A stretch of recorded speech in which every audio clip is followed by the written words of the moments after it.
দরকার সেটা হচ্ছে একটা প্ল্যাটফর্ম। Yes or no? এবার মানে উইদাউট প্ল্যাটফর্ম ছাড়া কিন্তু কেউ কখনো কিছু করতে পারে না। দেখো পৃথিবীতে যত মানুষ সাকসেস পেয়েছে অলওয়েজ সিং। এবার উনি কিন্তু গান জগৎ থেকে বা সিঙ্গার প্রফেশন থেকে সাকসেস পেয়েছে। Yes or no? এবার ওই ব্যক্তিটা যে সিঙ্গার প্রফেশন যদি না থাকতো উনি কি সাকসেস পেতে পারতো? অবভিয়াসলি কিন্তু পারতো না। এমনিতে যে কোনো সাকসেসফুল প্ল্যাটফর্ম থেকে প্রত্যেকটা মানুষ সাকসেস পেয়েছে বিকজ অফ সেই প্ল্যাটফর্মের জন্য। Yes or no? ঠিক সেরকম আমিও প্রায় 3 বছর আগে এই প্ল্যাটফর্মে আমার আসা, অলরেডি প্ল্যাটফর্মটা পেয়েছিলাম। এবার এখানে আসার আগে আমার মাইন্ড কেমন ছিল, অ্যাকচুয়ালি আমি কি করবো, মানে অ্যাকচুয়ালি কিছু করার আগে অ্যাকচুয়ালি কোনো একটা ডিসিশন নেওয়ার মানে অ্যাকচুয়ালি কনফিউজে ছিলাম আমি কি করবো। পড়াশোনা তো করছি, লাইফে কিছু করতে হবে। Yes or no? এবার তখন আমার একটা নিজের দাদা ঠিক আছে অলরেডি এই ডিপার্টমেন্টে চান্স পেয়েছিল, তখন আমি ইনফরমেশনটা দেয়। তো ট্রেনিংটা স্টার্ট করি। তো ট্রেনিংটা এই নিয়ে স্টার্ট করেছিলাম যে কিছু তো একটা করতে হবে, সামথিং একটা জব, মানে 20 বা 25,000 টাকা করে একটা জব করতে হবে, এরকম ভাবে ট্রেনিংটা স্টার্ট করি। যখন দেখি বেসিক ট্রেনিং কমপ্লিট হলো তখন এখানে বলছে, এখানে সিস্টেমটা টোটালটা আলাদা, যে কি এখানে যে মানুষের স্বপ্ন দেখা, অ্যাকচুয়ালি ড্রিম সেট করতে হবে।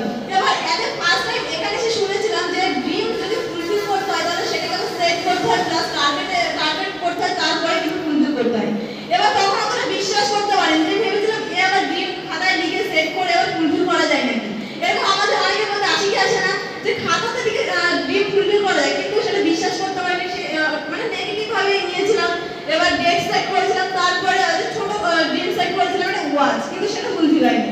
এবার তারপরে কি করেছিলাম, একটা ড্রিম সেট করেছিলাম বাবা মাকে মানে গিফট করবো। এবার আমাদের দেখবে মানে বাবা মারা অল টাইম আমাদের জন্য নিজের সবটা দিয়ে কিন্তু মানে জান লাগিয়ে হলো আমাদের স্বপ্নগুলো পূরণ করে। Yes or no?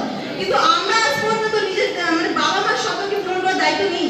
অবভিয়াসলি কিন্তু নিই না। এবার সেটা কিন্তু আমাদের কর্তব্য। এবার আমার ইচ্ছা ছিল আগে আমার নিজের ফার্স্ট ইনকামের টাকা দিয়ে আমি আমার বাবা মাকে গিফট করবো।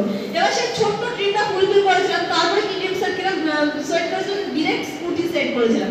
এবার প্রত্যেকটা মেয়ের স্বপ্ন থাকে কি স্কুটি। Yes or no? প্রত্যেকটা মেয়ের স্বপ্ন যে আমাকে একটা স্কুটি নিতে হবে। এবার আমারও ঠিক সেরকম স্বপ্ন ছিল কি আমাকে স্কুটি নিতে হবে, আমি স্কুটি কিনবো, এটা আমার ছোটবেলা থেকে স্বপ্ন। আর এই স্বপ্নটা আমি নিজে থেকে দেখিয়েছিল আমার বাবা। কারণ আমার বাবা যখন আমাকে মানে অল টাইম ছোট যে 5, 6, 7, 8 এরকম পড়তাম, তখন যখন স্কুটি নিয়ে মানে যেত কেউ, তখন একটা স্বপ্ন দেখাতো যে তুমি যদি যখন মাধ্যমিক পাস করবে তখন তুমি যদি স্টার মার্কস পেতে পারো তাহলে আমি তোমাকে একটা স্কুটি কিনে দেবো।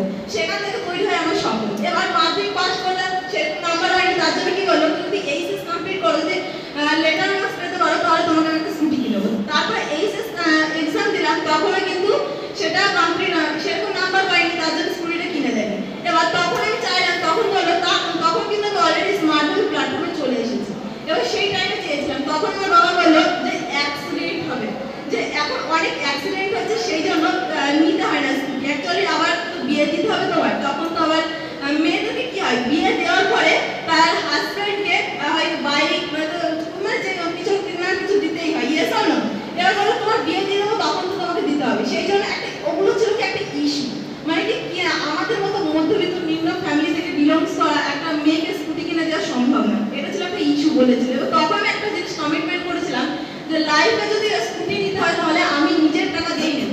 সেই দিন কি করেছিলাম, বাড়িতে বলেছিলাম তুমি আমাকে 1 বছরের জন্য, আমি কাজ করবো কৃষ্ণনগর থেকে রুমে থেকে, তুমি আমাকে 1 বছরের জন্য ছেড়ে দাও। আর তখন আমাকে বিশ্বাস করে আমার বাবা কি করেছিল, আমাকে রুমে যেতে দিয়েছিল। সেই থেকে স্টার্ট হয় আমার স্ট্রাগল। এবার তখন যখন রুমে গেলাম তখন কিন্তু বিভিন্ন মানুষ বিভিন্ন কথা বলতো, বিভিন্ন হ্যাটার রিজেকশন দিত, অনেক খারাপ কথা বলতো, কিন্তু আমার বাবা ছিল আমার উপর একটা ভরসা, সেই জন্য কিন্তু আমাকে আজ পর্যন্ত যে বাধা দেবে এটা কিন্তু অলরেডি কিন্তু সাপোর্ট করেছে। এবার সেখান থেকে যে টার্গেটটা হয়েছিল স্কুটি, এবার 1 বছর মানে কন্টিনিউ লেভেলে ওখানে এফোর্ট দিই। মানে প্রথমে যখন রুমে গিয়েছিলাম তো একা ছিলাম, 2 থেকে 3 মাস একা রুমে ছিলাম। আর আমার মতো একটা মেয়ে মানে যে রুমে গিয়ে বা বাড়িতে যে একা থাকতে পারি, সেই মেয়ে কৃষ্ণনগরে এজ এ ফার্স্ট টাইম শুধুমাত্র স্মার্টফোনের থ্রুতে আমি ওখানে গিয়েছিলাম। আগে কোনোদিন আমি মানে কিন্তু কৃষ্ণনগর যাইনি। এবার সেইখানে কোনো কিছু চিনি না অ্যাকচুয়ালি, মানে শুধুমাত্র একটা জিনিস ভেবে নিয়েছিলাম যে আমাকে যদি আমার লক্ষ্যে পৌঁছাতে হয়, আমাকে যদি আমার ড্রিম ফুলফিল করতে হয়, আমাকে একাই ফাইট করতে হবে।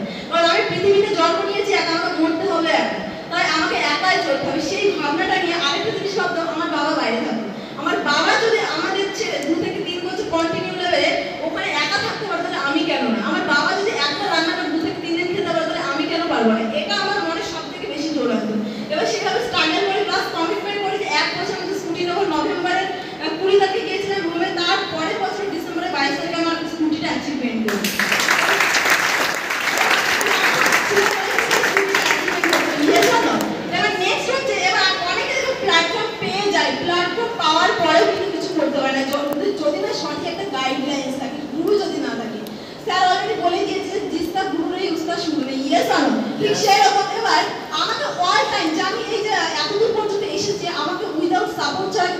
অসম্ভব এখানে আসতেই পারতাম না। যেমন আমাদের সিনিয়র অল টিচার, যেমন আমার যে আপলাইন মিস্টার শারওয়ার শেখ, এই আমার দাদাটা আমাকে অল টাইম মানে কি বলবো, আমার মাইন্ড নেগেটিভ পজিটিভ মানে হতেই থাকে। এবার প্রত্যেকটা স্টুডেন্টেরই কিন্তু হয় যে কোনো সময় নেগেটিভ, কোনো সময় মাইন্ড পজিটিভ। এবার আমার মাইন্ড যখন নেগেটিভ হতো তখন ওই আমার দাদাটা ওই আপলাইনটা মানে কি অল টাইম আমাকে সাপোর্ট করতো মেন্টালি এভরিথিং, মানে যে কোনো কিছুতে।